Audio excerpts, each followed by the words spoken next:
എല്ലാ സജ്ജനങ്ങൾക്കും പരബ്രഹ്മ ഔഷധിയിലേക്ക് സ്വാഗതം.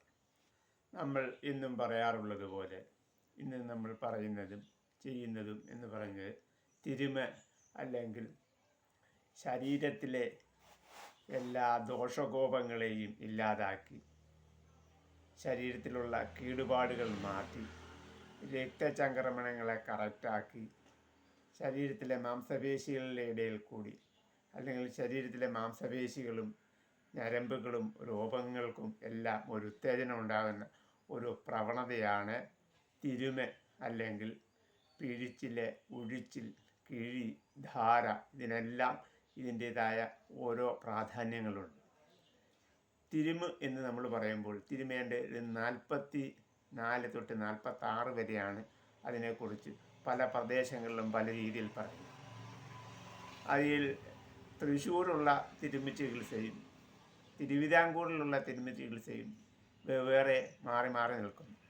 ചിലയിടത്ത് ചവിട്ടി തിരുമലുണ്ടെങ്കിൽ ചിലയിടത്ത് ശരീരത്തിൽ, അതായത് നമ്മൾ പാത്തികൾ കിടത്തി ചികിത്സിക്കുന്നവരുണ്ട്, ചിലവർ എണ്ണത്തോണിയിൽ കിടത്തി ചികിത്സിക്കുന്നവരുണ്ട്.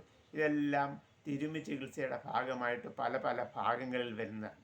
ഓരോ പാരമ്പര്യ വൈദ്യന്മാരുടെയും കുടുംബത്തുകളിൽ പല രീതിയിൽ അവർക്ക് അന്നന്ന് അനുയോജ്യമായിട്ട് തോന്നുന്നത് എന്തൊക്കെയുണ്ടോ അതൊക്കെയാണ് അവർ തിരുമിൻ്റെ ഭാഗമായിട്ട് അവരുടെ ആചാര്യന്മാർ അല്ലെങ്കിൽ അവരുടെ ഗുരുക്കന്മാർ പറഞ്ഞു കൊടുത്തിട്ട് ഇതിനെ ആസ്പദമാക്കിയാണ് തിരുമുകൾ പോകുന്നത്.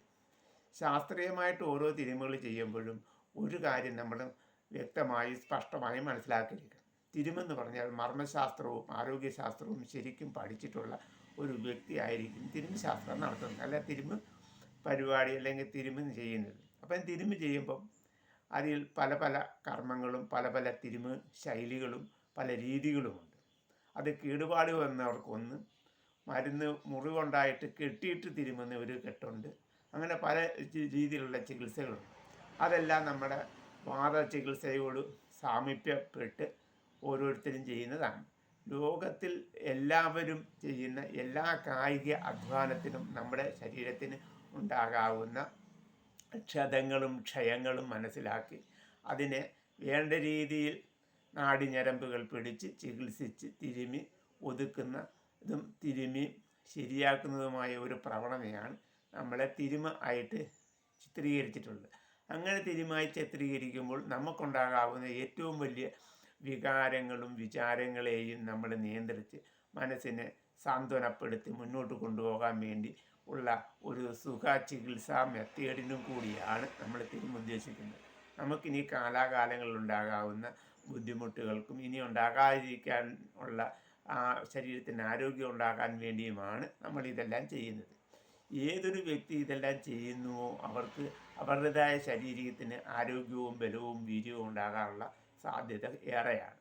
അങ്ങനെ ചെയ്യുന്ന ഓരോന്ന് ചെയ്യുമ്പോഴും ഞാൻ ഈ പറഞ്ഞ കണക്ക് മർമ്മശാസ്ത്രം മനസ്സിലാക്കിയിരിക്കണം, ശരീരഘടനകൾ മനസ്സിലാക്കിയിരിക്കണം, ശരീരശാസ്ത്രം മനസ്സിലാക്കിയിരിക്കണം.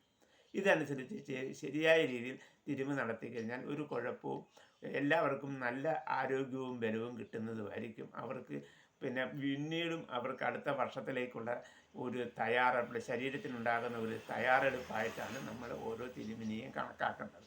അങ്ങനെ കണക്കാക്കി അതിൽ പിന്നെ നമ്മൾ പല പല ദ്രവ്യങ്ങൾ കൊണ്ടുള്ള തിരുമുകളുണ്ട്. അതായത് പാല് കൊണ്ട് ഉപയോഗിക്കും. അതായത് ചൂടുള്ള കാലത്താണെങ്കിൽ പാല് കൊണ്ട് ഉപയോഗിക്കും, തണുപ്പുള്ള കാലത്താണെങ്കിൽ ആവി കൊണ്ട് ഉപയോഗിക്കും. അങ്ങനെ ഓരോ ഋതു ഭേദം മനസ്സിലാക്കി ചികിത്സിക്കുന്ന ശൈലികളുണ്ട്.